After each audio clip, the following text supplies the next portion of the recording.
So last lecture we had left off, we were talking about temperature measurement, and we started looking at the attributes of like the camera, so things like resolution, and the how many pixels, and by pixels I don't mean what does it display on its little display, but how many pixels can the thermal sensor pick up? How many discrete temperatures can it record simultaneously?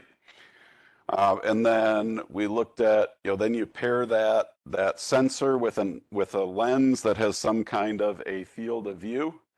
And if you look at your resolution in the field of view, and then you can figure out, we did some trigonometry to figure out the distance that you could be to find a discontinuity of a given size, knowing that you had to have proper pixel overlap. So who remembers how many pixels need to overlap a roughly circular square discontinuity to be able to get a good reading on it, to be able to get an acceptable reading? Anyone remember?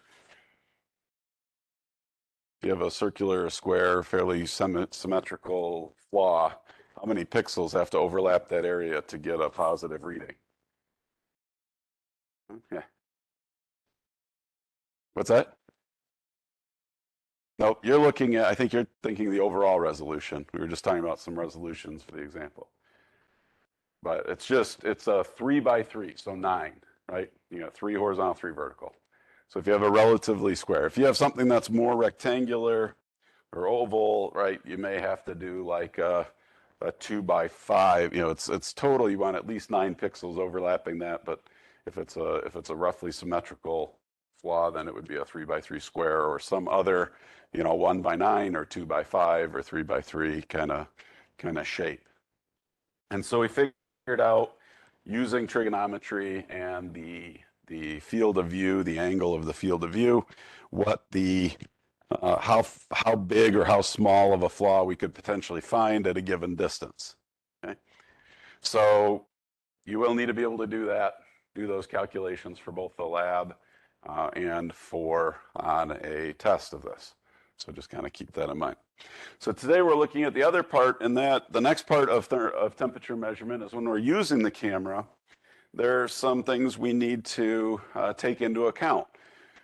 As the operator of the camera, you're going to ultimately control how the quality of an image or how good of a thermal image you get, which affects its ability to provide accurate information.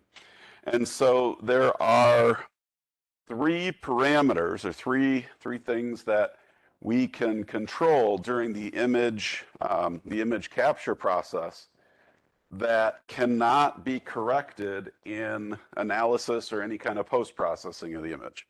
Okay, so what those are, the acronym that we use is FORD, and so the first one is focus. So the camera has to be in focus. You have to have a focused image. If you have an image that's blurry or not in focus, there's nothing you can really do to sharpen that back up or to make it more accurate. So you want to make sure your camera focuses. With the fixed lens point and shoot, they're pretty easy. They have a pretty wide focal range. With the more expensive cameras that have an actual lens, they are autofocus, but it does have the ability to manual focus as well if you're having trouble getting it to dial in. So you got to make sure, after you take an image, go back and review it, make sure that it's a sharp, clear image and it's not blurry from motion, movement, or because the lens was out of focus.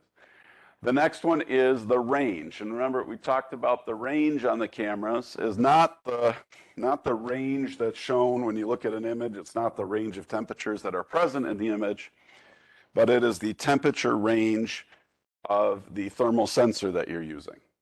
Okay, and our bigger camera, our E95 camera, has 3 different temperature ranges it can operate in. One's from about -20 degrees Celsius to 120 degrees Celsius. One's from 0 to, I'm going off memory here and I'm probably going to butcher it, 0 to about 400 Celsius, I want to say, and then the third one's from like 200 Celsius to like 1400 Celsius. So if you're imaging around room temperature, you want to make sure you're in that -20 degrees Celsius to 120 degrees Celsius range. If you try to take pictures in that real high temperature range at room temperature, you're not going to get accurate, the camera's not using the right sensor, you're not going to get accurate data. And conversely, if, normally your camera is set up for room temperature and you go to image something that's particularly hot and you don't change over to that high temperature range sensor, then you're not going to get an accurate, an accurate image. The smaller cameras we have, the ones that plug into a tablet or smartphone, they are a fixed range. They only have one range they operate in.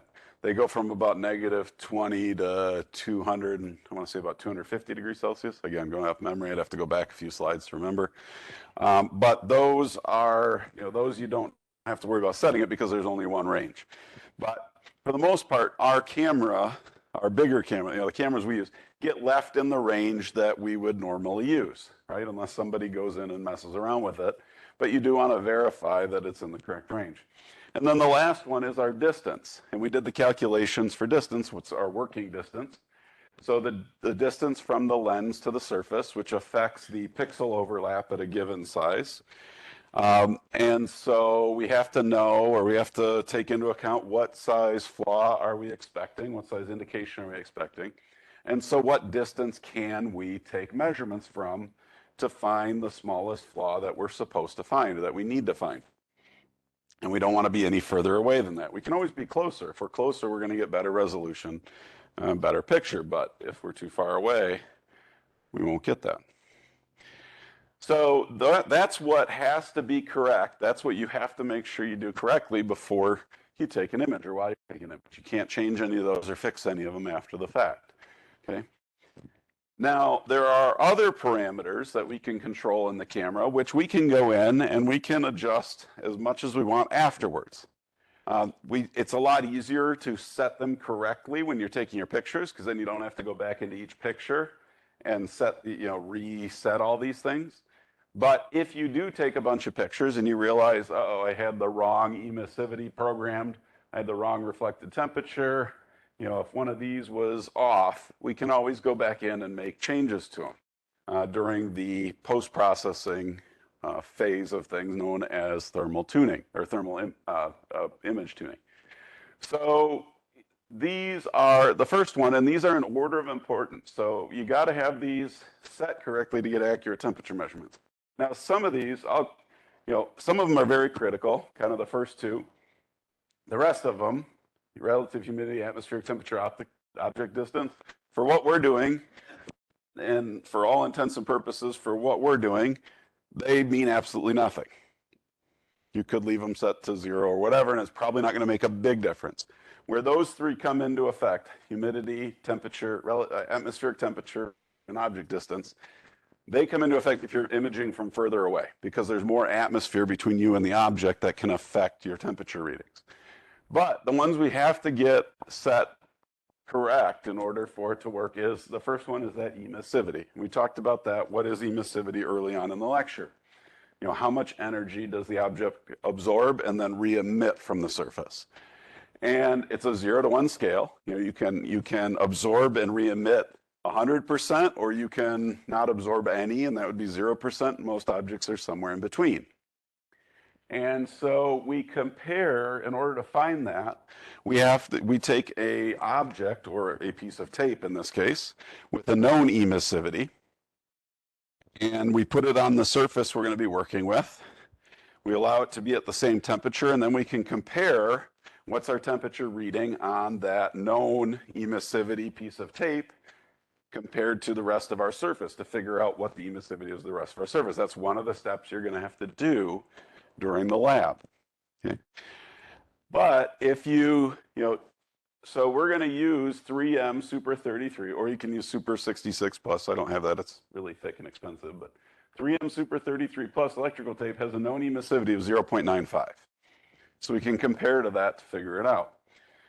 With most of our objects, they're going to probably be somewhere in the 80 to 97% range. Okay? Unless you're doing something really, really thermally reflective, like glass, for instance, is going to have a very low emissivity. And that's a whole different animal, trying to image plate glass. But that one, you want to have correct in order for your images to work. Now, that can be adjusted after the fact. Okay? Usually we just leave our camera around 90.95, but we can go in and we can change it. The E95, the big camera, the expensive one, we can adjust it to anything we want. The smaller ones that plug into our phone or tablet, they can be set at like 100, they can be set at 1, they can be set at 0.95, they can be set at like 0.85. They've got certain levels. So, but what we can do then is take those images, we can load them into into a thermal imaging software, and then we can adjust it to whatever exact number we want to do. The next one is reflected temperature.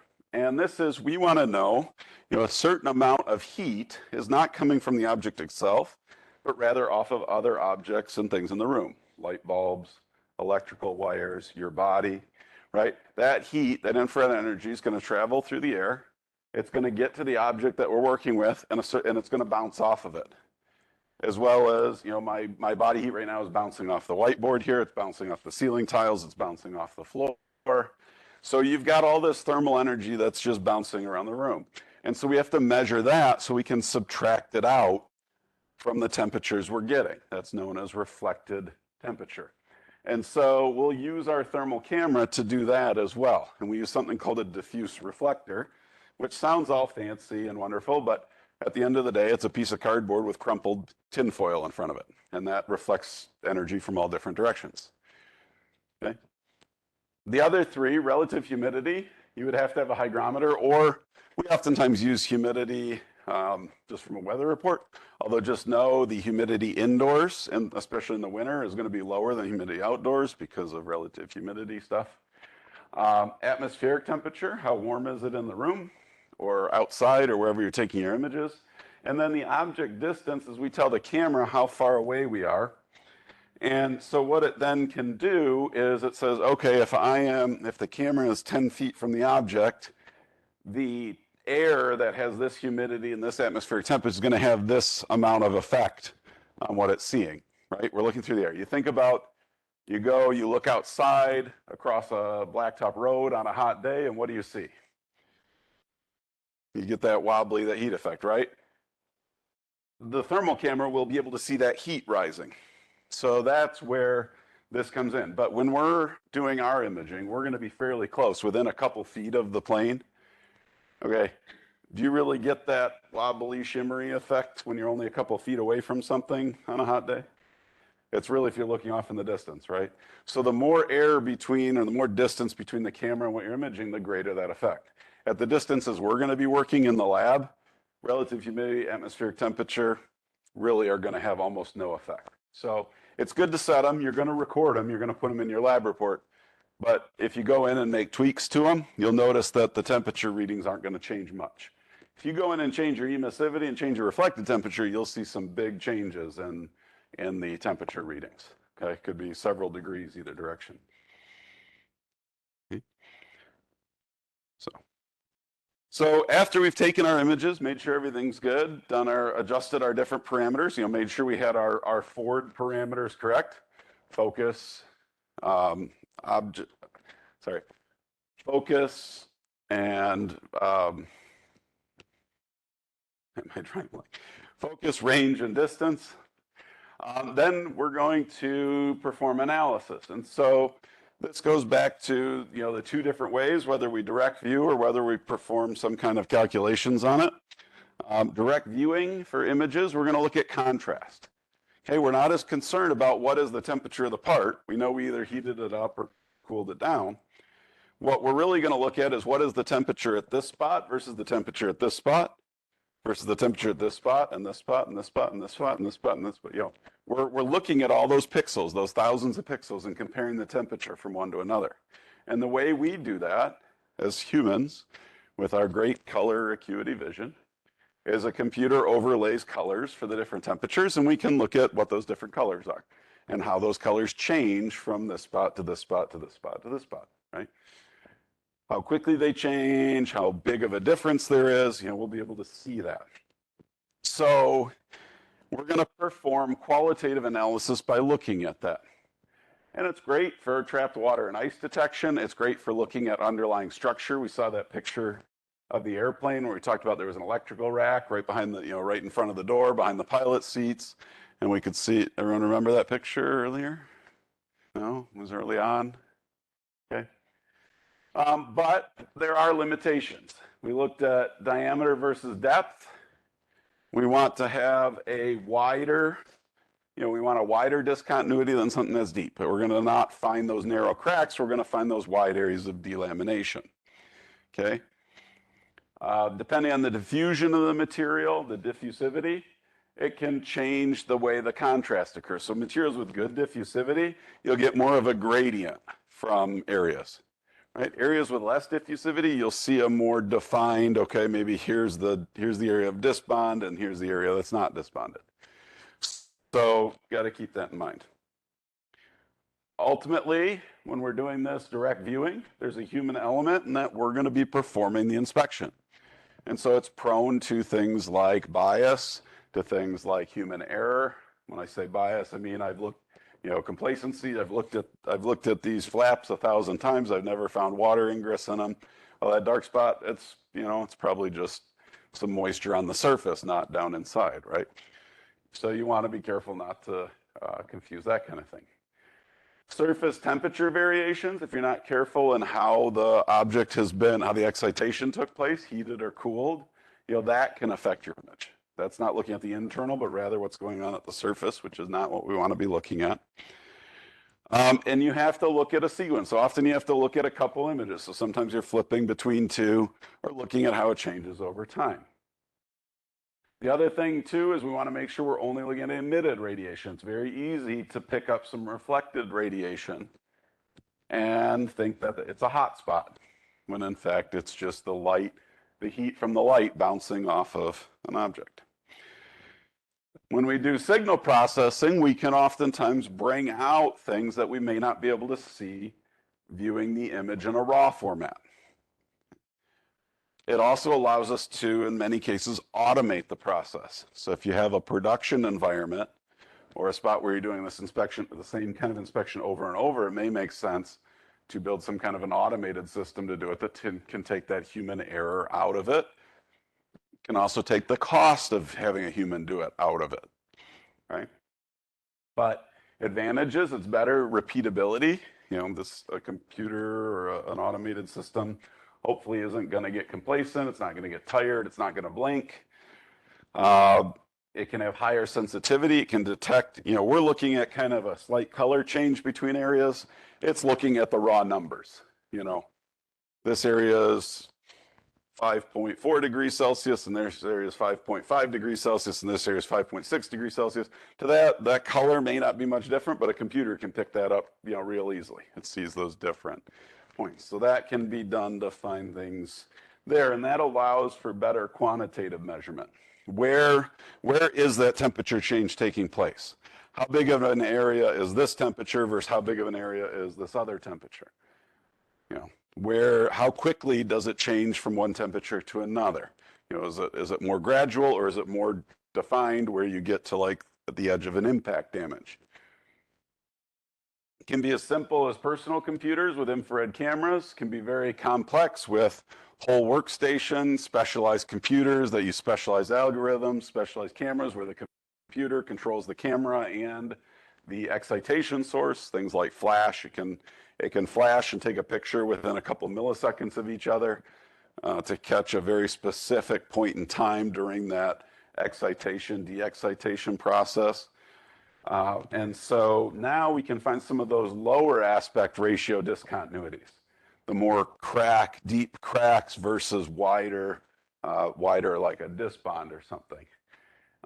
And it can also find those discontinuities with very little diffusivity contrast because it is looking at those raw numbers, and maybe it's performing like an algorithmic analysis of them where it can magnify those differences. That comes into play. It also does not presume the presence or absence of discontinuity, removing that human bias. Computer looks at it 1,000 times. It's not going to think any different on time number 1,000 than it did on time number 1.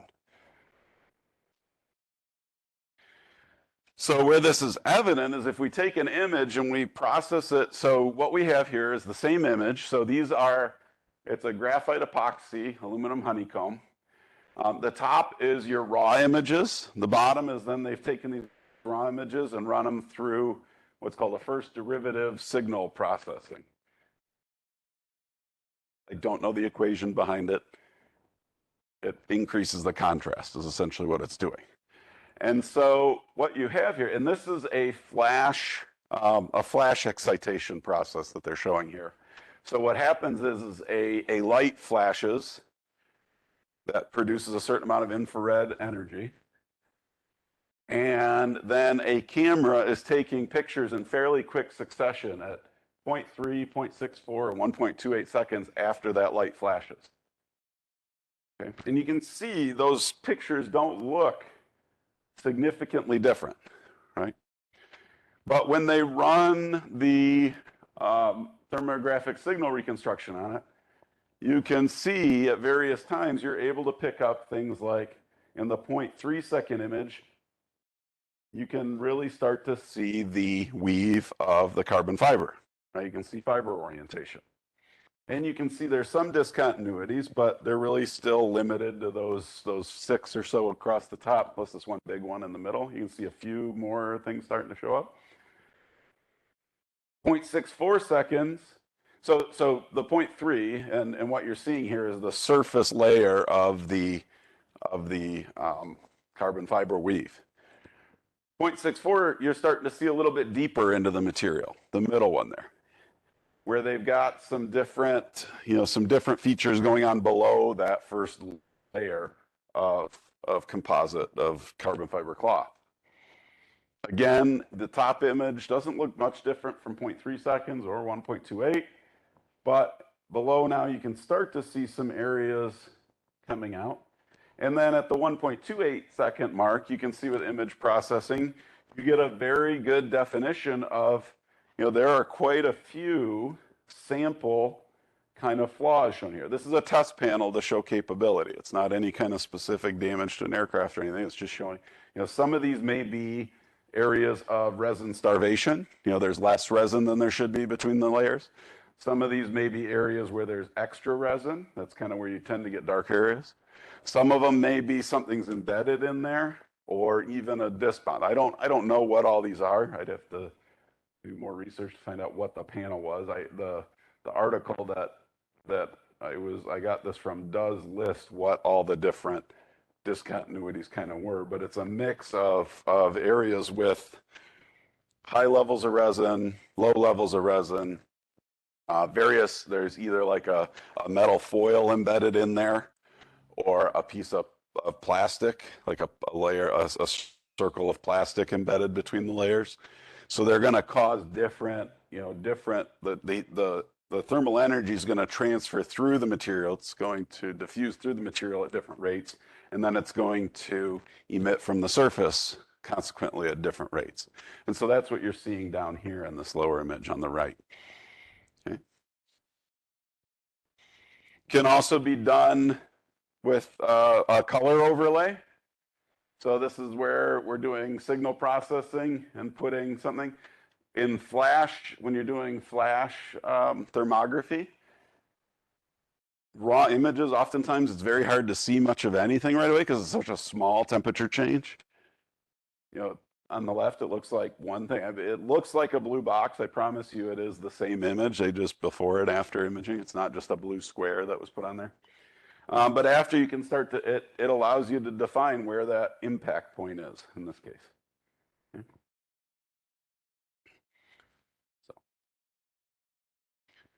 So we're going to do a little bit of just kind of manual image processing. We can adjust it in lab. I'll show you the different software and kind of how we do some of the post-processing adjustment.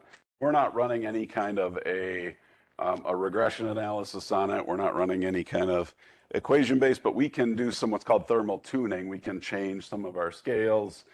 We can change kind of some of the contrast levels and that kind of thing, which is a form of minor signal processing, but ultimately we're still going to view it by looking at a picture and comparing colors in different areas. At the end of this, I encourage you to watch some of these videos, especially this bottom one. Shows water ingress inspection. I'll show a couple minutes of it, but I'm not going to show the entire thing. So.